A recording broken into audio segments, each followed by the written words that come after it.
Robertson shout. Just bringing the world in focus. It's the Kevin Tate. Robertson shout.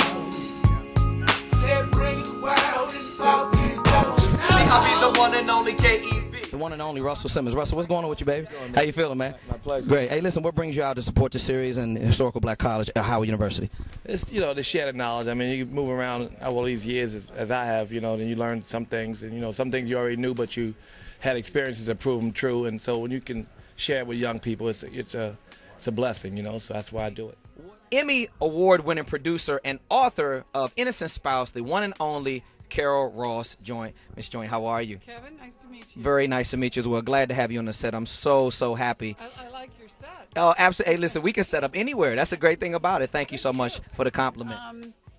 Producer for Larry King at Larry King Live, and that's what I was doing when my husband died suddenly from pneumonia, and I inherited his business. And what Innocent Spouse is about is a $3 million tax fraud case that I didn't know about and that I had nothing to do with, but landed on me because I was in my husband's will and on the tax return.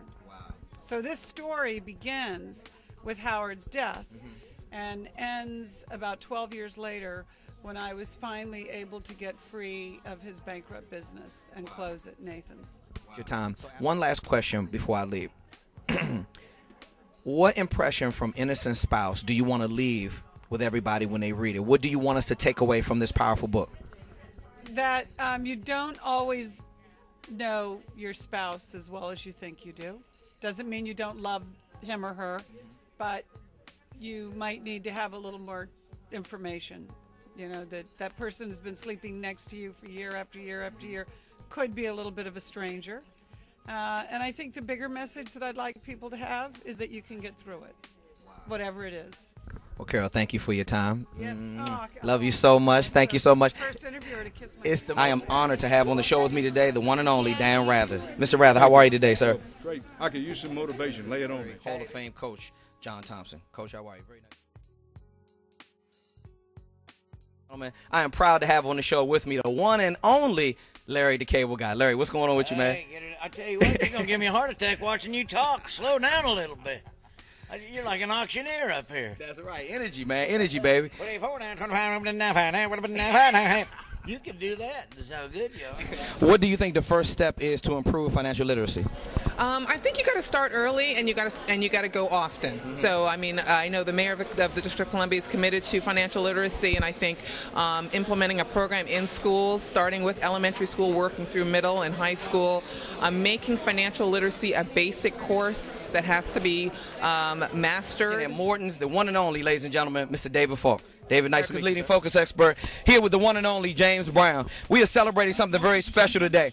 It is the NFL Players Association in conjunction with the JB Awards doing something for the Special Olympics. JB, how you feel today, man? Good to be here, and thank you very much for being out here to cover us, too, because these guys are giving up their time to work with these young people. I appreciate it. Blessed on the set, the one and only MC Light and DJ K-Rock. MC Light, very nice to meet you, sweetheart, and nice to see you. Just finished ripping the 1 and 2s, tore it down. Flash, how you feeling this evening, man? Hey, listen, tell me how the JB Awards came about and how you forged your relationship with the NFL Players Association. Wow. About 7 years ago, Pat Allen, who was then the chief operating officer of the NFL Players Association, we were flying across country talking about ways to lose weight.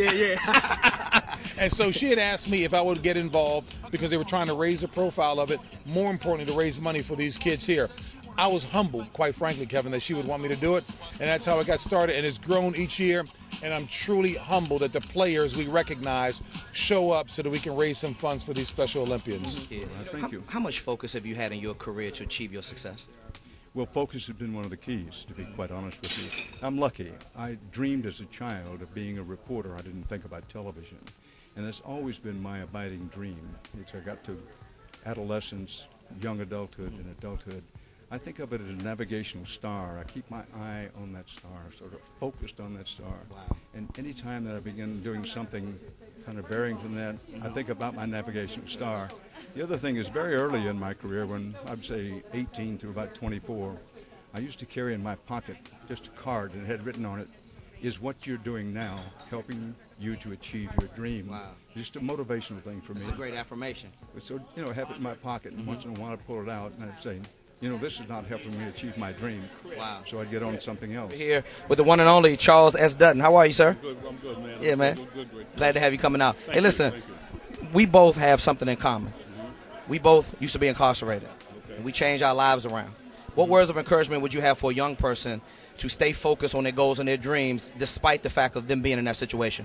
Well, you know, if you're the kind of guy or person I'll say, that gives up anyway, then you're going to give up on anything. That's right. You know what I mean? If you're going to punk out, you know, then that's who you are. Keep it real, baby. You know what I mean? So, but if you got balls and you got heart, and you tired of the other life you've been living and want to see what's on the other side, you have to determine and tell yourself, listen, I've got a PhD in foolishness, stupidity, thug life, and all the other negatives. There's something on the other side. The minute you drop that other thing and put some positive karma around you, all kinds of people will come out of the woodwork to help you. Laws of attraction just kick in. Absolutely. And that's how you do it. But you have to want it.